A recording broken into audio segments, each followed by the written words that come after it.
dia! Hoje é um dia especial, estou fazendo uma programação totalmente voltada para o direito de família, com uma série de vídeos e convidados especiais que vão passar aqui pelo Instagram fazendo lives sobre questões específicas, né, do nosso dia a dia na advocacia do direito de família. Esse conteúdo que eu estou trazendo agora para vocês trata sobre o divórcio. Nesse conteúdo eu vou trazer dicas para você ajudar o seu cliente a fazer um divórcio rápido ou então dar um andamento mais célere tanto no divórcio extrajudicial quanto no divórcio judicial, seja ele litigioso ou consensual. Uma observação que eu faço nesse vídeo é que ele é voltado para jovem advocacia, para advogados em início de carreira. Então, você é advogado mais experiente, de repente já sabe, já conhece a possibilidade de estar acelerando o processo com base nessas dicas. Olá! Então, como prometido, vou trazer aqui soluções práticas para você auxiliar o seu cliente, facilitar o divórcio. A primeira delas, então, é sobre o divórcio extrajudicial, né? Então, é possível que você possa acelerar o divórcio fazendo um divórcio extrajudicial.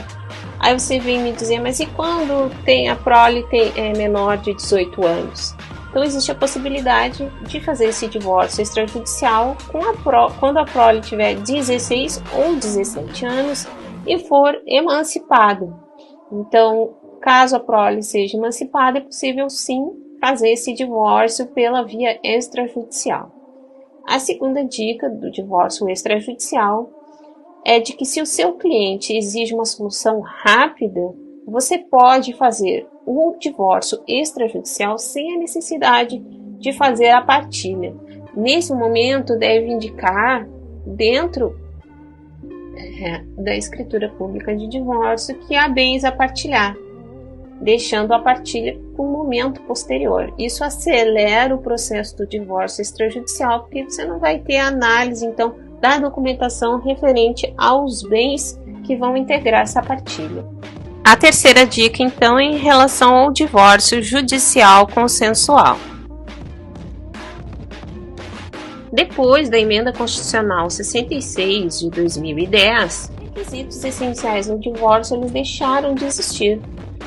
Logo, sendo o único requisito a vontade das partes em romper a relação conjugal. Isso se a relação conjugal já não estiver extinta de fato.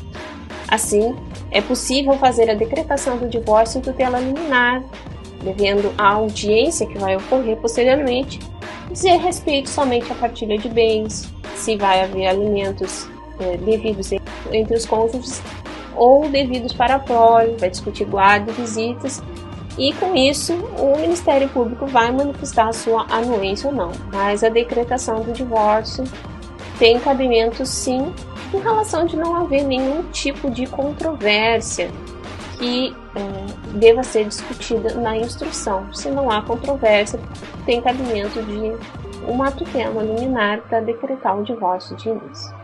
Depois, a outra dica em relação ao divórcio judicial consensual é que caso o divórcio não tenha qualquer controvérsia, seja em relação à partilha, alimentos, guarda, visitas, é possível pedir essa dispensa da audiência de conciliação e requerer a homologação direta, pedindo a manifestação do Ministério Público, né, para que ele venha anuir, tendo em vista que as partes já transigiram, já que o divórcio consensual judicial ele tem como principal característica essa anuência completa das partes, que é o objetivo da audiência de conciliação inicial. A próxima dica, então, é sobre o divórcio judicial litigioso. Então, nós já sabemos que as mudanças da EC 66/2010 também se aplicam para o divórcio judicial litigioso, fazendo com que os requisitos que antes eram necessários à decretação do divórcio, eles não existissem mais. Somente a vontade das partes é um elemento essencial para a decretação desse divórcio. E se uma parte não quer mais a manutenção do vínculo, então a outra não pode se opor a isso. Podemos dizer que na ação de divórcio, a decretação do divórcio ela é inevitável, justamente em razão do elemento volitivo. Sabendo disso, é possível pedir a mesma tutela liminar para decretar o divórcio já no início do processo, acelerando então a oficialização do fim dessa relação.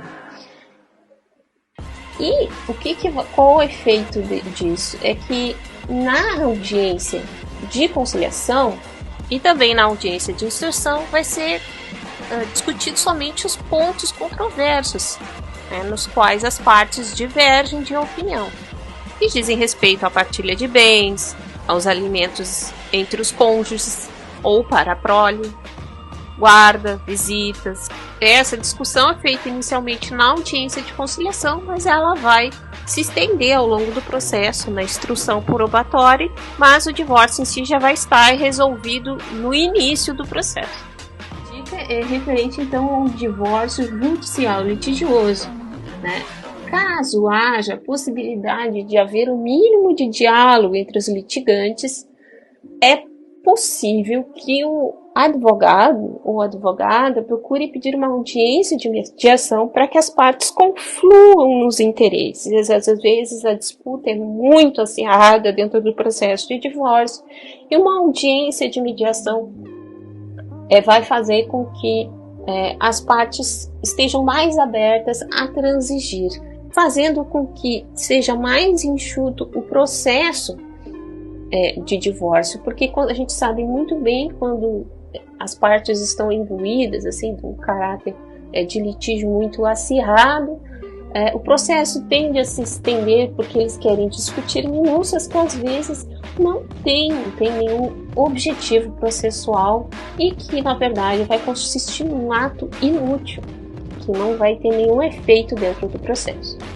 Porque as pessoas costumam levar as questões emocionais para serem discutidas dentro do processo judicial, onde não é o palco para isso.